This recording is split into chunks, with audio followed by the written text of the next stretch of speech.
Morning all of you. देखिए आज का अपना टॉपिक है जिम्नोस्पर्म। आज का टॉपिक है जिम्नोस्पर्म।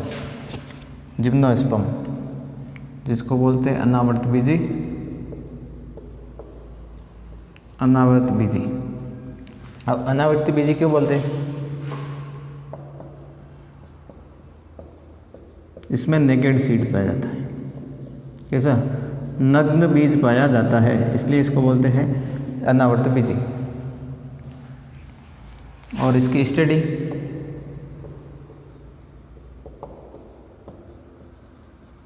जिम्नोस्पर्मोलॉजी। जिम्नोस्पर्म का अध्ययन क्या कहलाता है? जिम्नोस्पर्मोलॉजी। और फादर ऑफ जिम्नोस्पर्मोलॉजी। जिम्नोस्पर्मोलॉजी कौन है?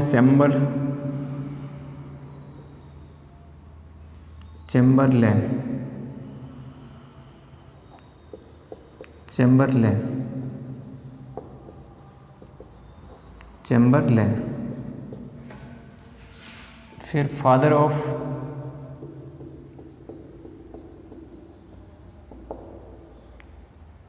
Indian gymnospermology. स्पर्मोलॉजी डोगरा। कौन है? डोगरा। तो जिम्नोस्पर्म जिसमें नेकेड सीड होता है और जिम्नोस्पर्म का अध्ययन जिम्नोस्पर्मोलॉजी कहलाता है। फादर ऑफ जिम्नोस्पर्म, इस जिम्नोस्पर्मोलॉजी का जनक कौन है? चेम्बरलेन। और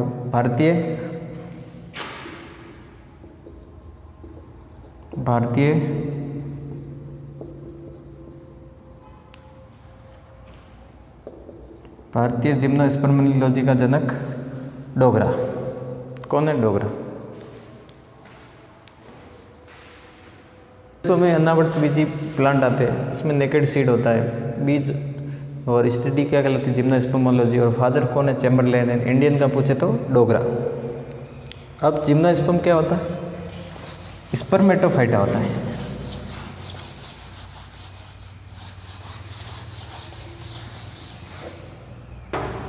जिम्नोस्पर्म में स्पर्मेटोफाइटा होता है।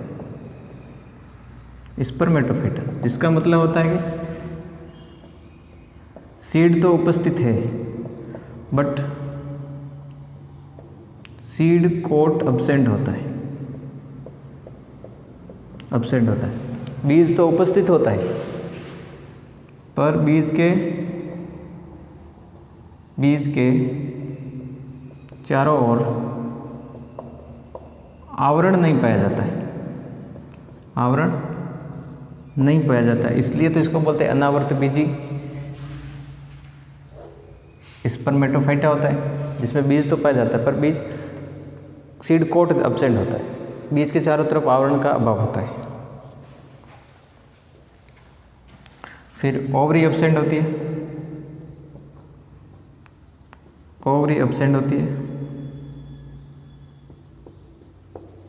अंडाशय अब्सेंट होता है, अनुपस्थित होता है। फ्रूट नहीं बनता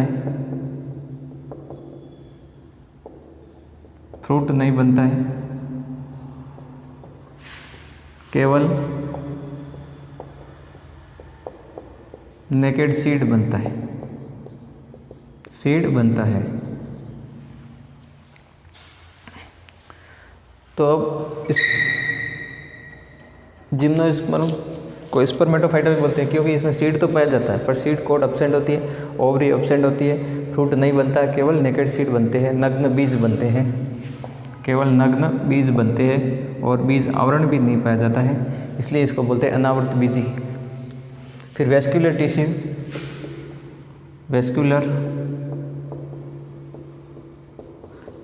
टिश्यू उपस्थित होते हैं। हिंदी में बोलते हैं संवहन ऊतक पाए जाते हैं। तो ये अपना जिम्नोस्पर्मोलॉजी जिसको नेकेड फादर पूछे तो चैम्बरलेन, इंडियन पूछे तो डोगरा। और स्पर्मेटोफाइटा होता है, मतलब सीड तो उपस्थित है पर सीड कोट एब्सेंट है, ओवरी एब्सेंट होती है, फ्रूट नहीं बनता है, केवल सीड बनते हैं, वो भी नग्न बीजी बनते हैं, और इसमें वेस्कुलर टिश्यू उपस्थित होता है। अब इसमें रूट, जिम्नोस्पर्म में 2 प्रकार की रूट पाई जाती है। रूट मूल बोलो यहाँ जड़,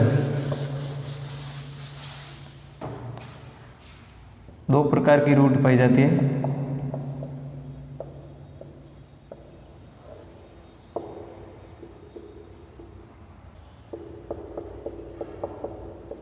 कोरोलॉइड रूट,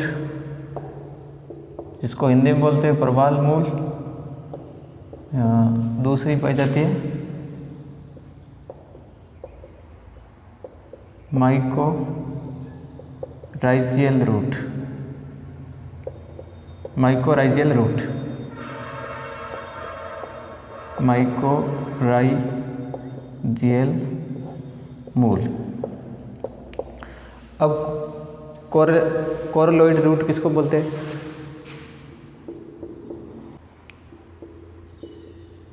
साइकस की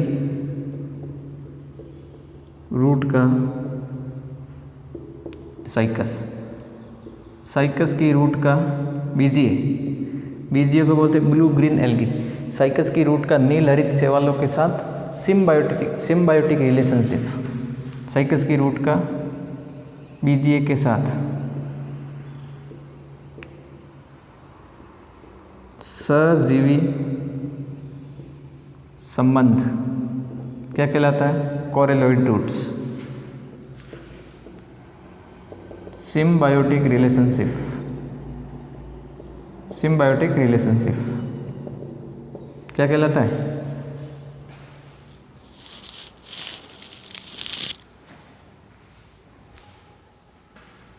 साइकस की रूट में बीजीए का सिम्बायोटिक के साथ बीजीए का सिम्बायोटिक रिलेशनशिप कोरोलॉइड रूट कहलाता है। अब माइकोराइजियल रूट,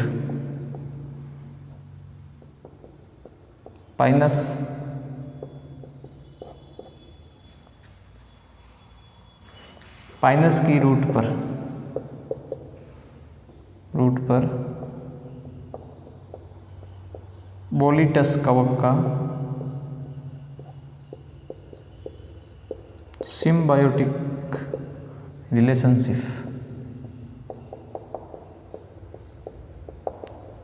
क्या कहलाता है? माइकोराइजियल रूट। अब जिम्नोस्पर्म में 2 प्रकार की रूट पाई जाती है, एक तो प्रवाल मूल, दूसरी माइकोराइजियल रूट। साइकस की रूट का बीजीए के साथ सिम्बायोटिक रिलेशनशिप कोरोलॉइड रूट्स कहलाता है, जबकि पाइनस की रूट के पर बोलीटस कवक का सिम्बायोटिक रिलेशनशिप माइकोराइजियल रूट्स कहलाता है।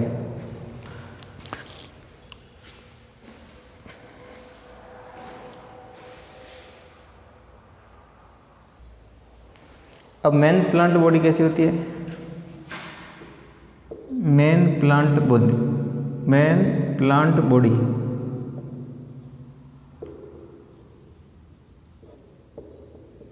मुख्य पादप का है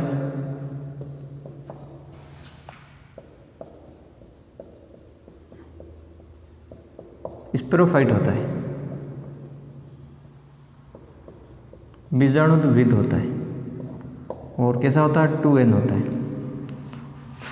और प्लांट रूट, लीफ और स्टेम में क्या रहता है? विभेदित रहता है, में डिवाइड रहता है। तो जिम्नोस्पर्म की मेन प्लांट बॉडी स्पेरोफाइट होती है, जो कि 2N होती है, और रूट, लीफ, स्टेम में विभाजित रहता है। और इसमें गैमेटोफाइट, जिम्नोस्पर्म का गैमेटोफाइट वो स्पेरोफाइट पर निर्भर रहता है, स्पेरोफाइट पर आश्रित रहता है, आश्रित होता है या रहता है। अब गैमेटोफाइट को हिंदी में बोलते हैं हिग्मोद्भिद। तो जिम्नोस्पर्म का हिग्मोद्भिद बीजाणुद्भिद पर आश्रित होता है।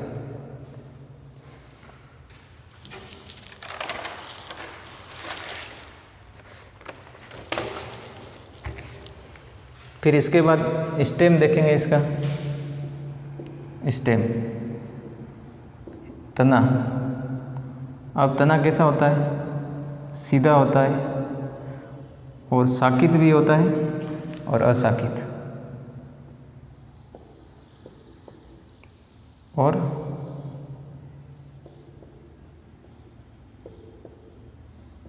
ये साकित और ये असाकित, दो प्रकार का स्टेम होता है, साकित और असाकित।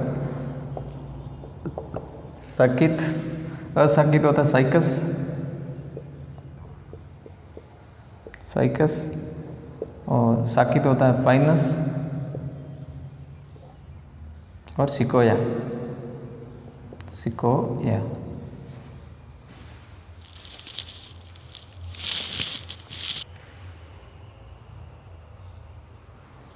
ठीक है। जैसे मेन प्लांट बॉडी स्पोरोफाइट होती है, रूट, लीव और स्टेम में विभाजित रहता है, और गैमेटोफाइट स्पोरोफाइट पर डिपेंड रहता है।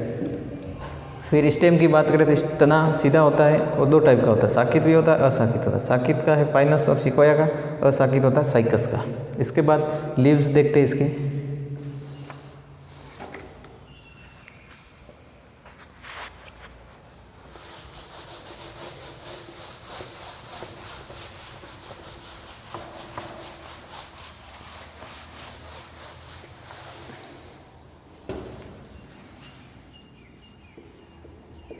लीव्स, पत्तियाँ। अब साइकस की जिम्नोस्पर्म की पत्तियाँ कैसी होती है? सिंपल होती है, सरल होती है और संयुक्त होती है। और पिन्नेट शेप की होती है, पिन्नेट शेप और नीडल शेप।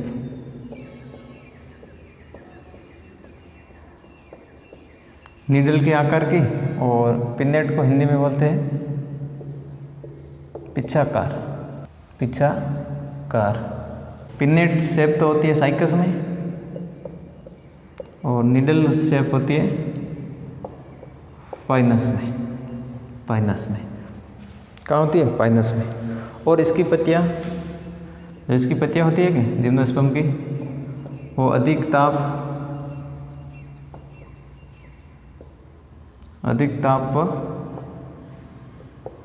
अधिक आर्द्रता में अनुकूलित होती है। इसमें अनुकूलित, अपने आप उसके आर्द्रता में भी अनुकूलित होती है। कैसे होती है? अनुकूलित होती है। जिम्नोस्पर्म कहाँ पाया जाता है? ठंडे स्थानों पर। अगला पॉइंट लिखोगे, जिम्नोस्पर्म ठंडे स्थानों पर पाया जाता है, ठंडे स्थानों पर पाया जाता है, ठंडे स्थानों पर पाया जाता है। और इसके बाद अगला, जिम्नोस्पर्म डेजर्ट में भी पाया जाता है, मतलब जीरोफाइट प्लांट होता है, जीरोफाइट प्लांट होता है, मरुद्भिद होता है, मरुद्भिद पादप होता है। क्या होता है? मरुद्भिद होता है। अब पत्तियाँ सरल होती है, संयुक्त होती है, और पिन्नेट आकार की तो साइकस में होती है, और नीडल शेप स्पाइनस में होती है। पत्तियाँ अधिक ताप है, आर्द्रता है, अधिक हवा में भी अनुकूलित रहती है। और जिम्नोस्पर्म ठंडे स्थानों पर पाया जाता है। और उसके बाद जिम्नोस्पर्म जीरोफाइट प्लांट होता है, जो मरुद्भिद में भी पाया जाता है। और फिर जिम्नोस्पर्म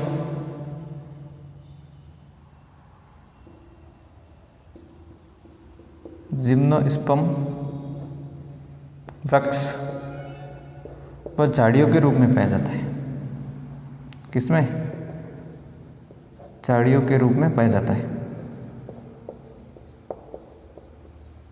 झाड़ियों के रूप में भी पाया जाता है। अब एग्जाम्पल लिखेंगे, वृक्ष का कौन सा है और झाड़ी कौन सी है। झाड़ी के रूप में कौन सा पाया जाता है और वृक्ष के रूप में कौन सा पाया जाता है। और सिकोया, ये दोनों जिम्नोस्पर्म वृक्ष के रूप में पाए जाते हैं, और जबकि झाड़ी के रूप में इफेड्रा पाया जाता है। इफेड्रा पाया जाता है। राजस्थान में पाया जाने वाला एकमात्र जिम्नोस्पर्म है इफेड्रा या एफिड्रा, राजस्थान में पाया जाता है।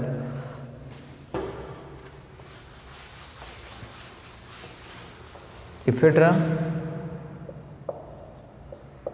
राजस्थान में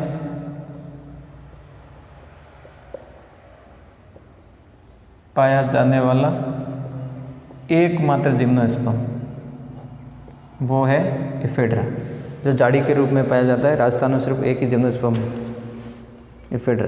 अब इसके बाद लीव्स को पत्तियों को 2 भागों में बांट के पढ़ेंगे।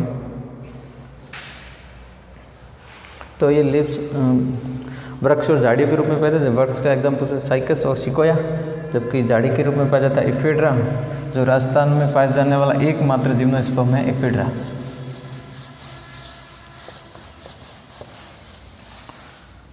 अब इन्हीं लीव्स को 2 भागों में बांटते हैं। लीव्स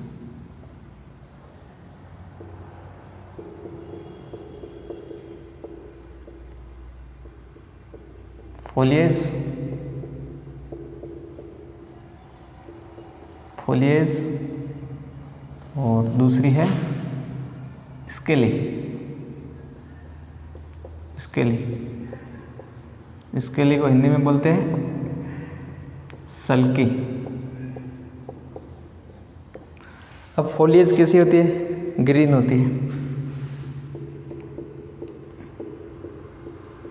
होती है, ये पत्तियाँ हरी होती है। हरी क्यों होती है? क्योंकि इसमें क्लोरोफिल उपस्थित होता है, हरित लवक पाया जाता है, जिसके कारण ये कैसी होती है? हरी। अब हरी है, क्लोरोफिल पाया जाता है, तो ये क्या करेगी? फोटोसिंथेसिस करेगी, प्रकाश संश्लेषण की क्रिया करेगी। क्या करेगी? प्रकाश संश्लेषण की क्रिया करेगी। फोलिएज ग्रीन होती है, क्लोरोफिल पाया जाता है, जिसके कारण ये करती है फोटोसिंथेसिस। और पिनेट शेप की वो तो बता दिया आपको, और जैसे साइकस में तो होती है पिनेट शेप्ड, और पाइनस में होती है नीडल शेप। सुई के आकर, नीडल को सुई बोलते हैं, सुई के जैसी। पिनेट ग्रीन होती है, क्यों? क्लोरोफिल पाया जाता है, और क्लोरोफिल है तो वो क्या करेगी? फोटोसिंथेसिस करेगी। अब इसके लिए की बात करें तो ये ब्राउन होती है। कैसे होती है? ब्राउन, और क्लोरोफिल एब्सेंट होता है। अब क्लोरोफिल एब्सेंट है तो फोटोसिंथेसिस नहीं होगा, नो फोटोसिंथेसिस,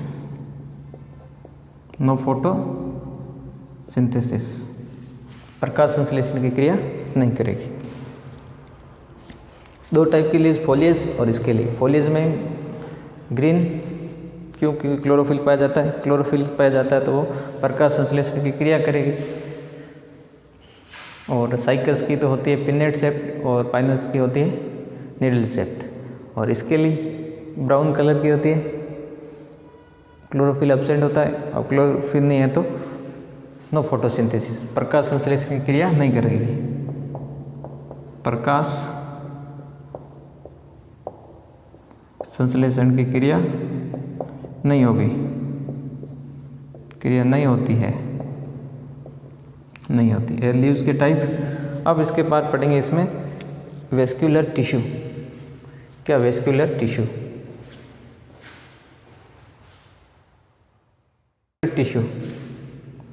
श्रवण उत्तक को 2 भागों में बांटेंगे। वेस्क्यूलर टिश्यू 2 होते हैं ना, एक तो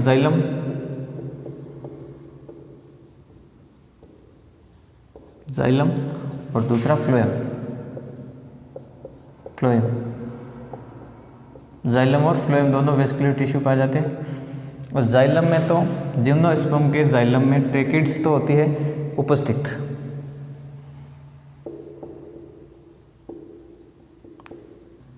ट्रेकिड्स तो क्या होती है? उपस्थित होती है, जबकि वेसल्स एब्सेंट होती है। वेसल्स क्या होती है?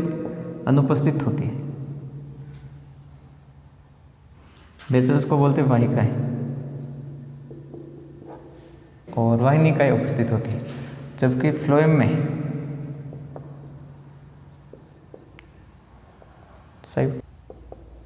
शाइव ट्यूब उपस्थित होती है। चालनी नलिका तो पाई जाती है, जबकि कंपोनियन सेल्स ये अपसेट होती है। सकोशिकाएं क्या होती है? ये अनुपस्थित होती है। अब जिम्नोस्पर्म में वेसल्स नहीं पाई जाती है, पर कुछ अपवाद है। जैसे वेस्कुलर टिश्यू है, जाइलम और फ्लोएम। जाइलम में ट्रैकिड्स उपस्थित होती है, जबकि वेसल्स एब्सेंट होती है, और इस फ्लोएम में शाइव ट्यूब पाई जाती है, जबकि कंपोनियन सेल्स क्या होती है? अनुपस्थित होती है। अब जैसे वेसल्स जिम्नोस्पर्म में नहीं पाई जाती, पर इसके कुछ अपवाद है जिसमें वेसल्स पाई जाती है। अपवादी बायोलॉजी का सवाल होता है एग्जाम का। अपवाद जैसे निटेल्स ऑर्डर है, निटेल्स ऑर्डर में वेसल्स पाई जाती है, जिसमें इफिड्रा है और निटम। इसमें क्या होती है कि वेसल्स पाई जाती है, इन दोनों में वेसल्स पाई जाती है। जिम्नोस्पर्म में वेसल्स एब्सेंट होती है, पर इसके दो अपवाद है। एक तो निटेल्स ऑर्डर, निटेल्स गण, कौन सा? निटेल्स गण, उसके इफिड्रा और निटम में दोनों में वेसल्स पाई जाती है, जबकि वेसल्स मुख्य रूप से एंजियोस्पर्म में पाई जाती है। वेसल्स मुख्य रूप से एंजियोस्पर्म पाई जाती है, जिम्नोस्पर्म एब्सेंट होती है, दो इसके अपवाद है। और जिम्नोस्पर्म में सेकेंडरी ग्रोथ पाई जाती है, सेकेंडरी ग्रोथ पाई जाती है, द्वितीयक वृद्धि पाई जाती है, द्वितीयक वृद्धि पाई जाती है। इतने कल पढ़ते इससे आगे